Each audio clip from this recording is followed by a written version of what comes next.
Alhamdulillah malam ini kita mencoba untuk menjawab semua pertanyaan yang masuk, ya, yang masuk di YouTube, masuk juga di Instagram, di Facebook. Nah, semua sih intinya pertanyaan sekitar Sya'ban ya. Jadi ada pertanyaan mereka itu yang bertanya, itu kalau kita malam nisfu Sya'ban tuh ngapain aja sih? Jadi kalau malam nisfu Sya'ban itu kan kadang-kadang kita suka melihat banyak musola, masjid yang membuat yasinan. Nah, ada yang baca 3 kali yasin. Nah, untuk menjawab ini, teman-teman yang dimuliakan Allah Subhanahu wa taala, kita kudu tahu dulu nih, Sya'ban itu apa sih?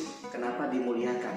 Dan kenapa posisinya Sya'ban itu terjepit antara Rajab, bulan yang agung, dan Ramadan, bulan yang mulia? Kalau dari bahasa, Sya'ban itu bermakna yatasya'ab. Karena di dalam bulan Sya'ban itu bercabang-cabang kebaikan yang akan kita lakukan. Satu kebaikan, dia akan menumbuhkan cabang kebaikan-kebaikan yang begitu banyak. Makanya gak heran Nabi menggandeng redaksi Rajab dengan Sya'ban di dalam doanya. Allahumma barik lana fi Rajab wa Sya'ban wa ballighna Ramadan. Ya Allah, berkahilah kami di bulan Rajab dan di bulan Sya'ban untuk kau sampaikan kami kepada bulan suci Ramadan. Disebut 2 bulan, Rajab dan Sya'ban. Ada apa di Sya'ban? Sya'ban ini ternyata dipuji oleh Nabi sebagai bulannya Nabi. Disebutkan oleh Nabi SAW, Rajab syahrullah, wa Sya'ban syahri, wa Ramadan syahr ummati. Atau kamu kala Nabi SAW. Rajab itu bulannya Allah, Sya'ban itu bulanku, kata Nabi Muhammad, dan Ramadan adalah bulannya umatku. Nah, kenapa Nabi Muhammad memuji bulan Sya'ban ini? Karena di bulan Sya'ban ini Nabi menyebutkan fadlu Sya'ban ala sa'ir syuhur kafadli ala sa'iril anbiya. Masya Allah, keutamaan dan kemuliaan daripada bulan Sya'ban di atas bulan-bulan yang lainnya seperti keutamaanku di atas para nabi-nabi. Masya Allah, Masya Allah. Kenapa begitu? Karena memang di dalam bulan Sya'ban ini kita dikasih kendaraan untuk bisa mi'raj kepada Allah Subhanahu wa taala. Apa itu? Sholawat kepada baginda Nabi Muhammad. Di dalam bulan Sya'ban turun perintah sholawat. Di dalam bulan Sya'ban banyak terjadi hal-hal yang begitu dahsyat dan istimewa. Turun perintah berpuasa. Di bulan Sya'ban, tanggal 10 Sya'ban turun perintah Allah Subhanahu wa taala di satu ayat yang terkenal dan kita hafal, ya ayyuhalladzina amanu kutiba alaikumussyam kama kutiba alal ladzina min qablikum la'allakum tattaqun. Itu turun 183. Itu turunnya di bulan Sya'ban. Dan nggak sampai di situ, perintah untuk mengembalikan kiblatnya umat Islam dari Baitul Maqdis ke Baitul Haram juga terjadi di bulan Sya'ban. Ada di Al-Baqarah 144 disebutkan di situ, fawalli wajhaka syatral masjidil haram. Nabi diperintahkan untuk mengembalikan hadapan kiblatnya menghadap kepada Makkah Al-Mukarramah yang di dalamnya ada Ka'bah Baitullah. Dan memang di bulan Sya'ban itu ada juga salah satu malam yang menjadi hari rayanya para malaikat. Jadi kalau kita umat Islam punya hari raya itu 2, Idul Adha dan Idul Fitri. Nah, kalau malaikat juga punya 2. Yang pertama di malam nisfu Sya'ban, yaitu malam 15 Sya'ban, dan juga malam yang ada di dalam bulan Ramadan, yaitu Lailatul Qadar. Ini adalah 2 hari rayanya malaikat, di mana malaikat itu diperintah Allah Subhanahu wa taala khusus di malam tersebut untuk hilir mudik, bolak-balik dari langit ke bumi, bumi ke langit, untuk mengambil rahmat, memberikan kepada manusia, mengambil hajat munajatnya manusia, menyampaikan sama Allah, turun lagi memberikan pengkabulan doa dari Allah Subhanahu wa taala dan lain sebagainya. Apalagi di dalam salah satu hadis yang sumbernya dari Imam Ad-Dailami, Imam Baihaqi, Imam Ibn Asakir, di situ disebutkan khamsu layalin la turaddu fihinna da'wah. Ada 5 malam yang di dalamnya tidak pernah tertolak doa. Yang pertama, awalu lailatin min Rajab, yakni malam pertama di bulan Rajab. Lalu yang kedua, lailatul nisfi min Sya'ban, malam pertengahan di bulan Sya'ban. Apalagi lailatul Jum'ah, malam Jumat. Jadi setiap malam Jumat ternyata lakukan fihinna da'wah, tidak tertolak doa-doa kita kepada Allah Subhanahu wa taala. Malam apa lagi? Lailatul Id, Idul Fitri wa Idul Adha. Idul Fitri dan Idul Adha malam hari raya. Nah, jadi 5 malam inilah yang tidak akan pernah tertolak doa. Di malam nisfu Sya'ban juga termasuk, oleh karenanya kita diminta untuk memperbanyak ibadah, memperbanyak kegiatan kebaikan, apapun itu, termasuk diantaranya kita baca Quran yang banyak, apalagi di waktu yang begitu mustajab, maka perbanyak kita baca Quran. Terus kalau misalnya kita cuma baca Yasin doang, boleh nggak? Boleh. Yasin itu kan luar biasa. Apalagi ditambah lagi kita membacanya berjamaah.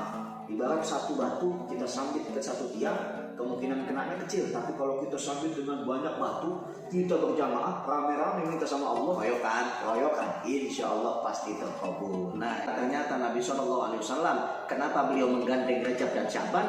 Pemanasan dimulai dari Rajab dan ditingkatkan di bulan Sya'ban agar kita bersiap-siap masuk di bulan suci Ramadan. Dan ada pertanyaan yang gak kalah menarik, masalah yasinan. Nisfu Sya'ban itu yasinan, bacanya 3 kali ulang, maksudnya apa? Jadi apapun kebaikan yang kita lakukan di dalam malam nisfu Sya'ban itu pasti bercabang-cabang, bertambah lagi kebaikannya. Ziyadatul khair fil khair, bertambahnya nilai kebaikan dan kebaikan yang sudah kita lakukan itu di bulan Sya'ban, apalagi pertengahannya kita diminta untuk memperbanyak. Di malam itu juga diangkat amal-amal kita, lagi kita diangkat amalnya, kita lagi banyakin baca Quran, banyakin baca Yasin, kita ulang-ulang, Masya Allah, betapa besar pahalanya. Majtama'an qaumun fi baitin min buyutillah, tidaklah ketika ada seorang berkumpul, satu kaum berkumpul di dalam satu rumah atau di dalam masjid atau di dalam satu majlis yang di dalamnya yatluna kitab Allah, membaca Quran, lalu kemudian yatadarusunahu, dan kemudian mempelajarinya bersama-sama bainahum, di antara mereka. Nazalat qaumus sakinah, maka akan diturunkan kepada mereka yaitu ketenangan, ketentraman jiwa dan sanubari. Wa ghasyiyatuhum rahmah, dan dilimpahkan kepada mereka kasih sayang dari Allah Subhanahu wa taala. Wa khaffathumul malaikah, berkumpul malaikat mengambil banyaknya doa-doa disampaikan kepada Allah, diberikan lagi pengkabulan doa, diberikan rahmat dari Allah Subhanahu wa taala yang dibagikan di malam nisfu Sya'ban, dan terlebih lagi wa dzakarahumullah fi man indah, dan Allah menyebut nama mereka-mereka yang mengagungkan namanya, membaca Quran di malam tersebut, fi man indah, di sisi Allah Subhanahu wa taala. Di setiap malaikat Allah menyebut ini fulan, ini hambaku sedang membaca Quran, mengagungkanku, subhanallah. Maka di malam itu memperbanyak amal ibadah, terlebih lagi membaca Quran, memperbanyak baca Yasin, ditambah lagi kita sambung dengan ini doa-doa kita, niat-niat kita, maka insya Allah kita akan mendapatkan pengkabulan doa. Lalu kenapa harus Yasin? Karena kita mencontoh para ulama terdahulu, mereka yang lebih pandai daripada kita, mereka yang lebih alim, mereka yang lebih mengetahui daripada sebuah hikmah dari setiap doa-doa, setiap zikir-zikir, dan setiap amal ibadah yang lainnya disimpulkan dan dilaksanakan oleh para ulama. Kita tinggal ngikutin para ulama, mereka baca Yasin di malam nisfu Sya'ban, berarti mereka yang lebih mengetahui fadilah, keutamaan daripada membaca Yasin bahkan 3 kali dan diiringi dengan niat-niat.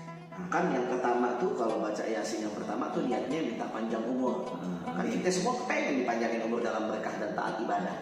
Yang kedua baca Yasin lalu iringi dengan niat minta untuk dihindarkan, dijauhi dari bala musibah.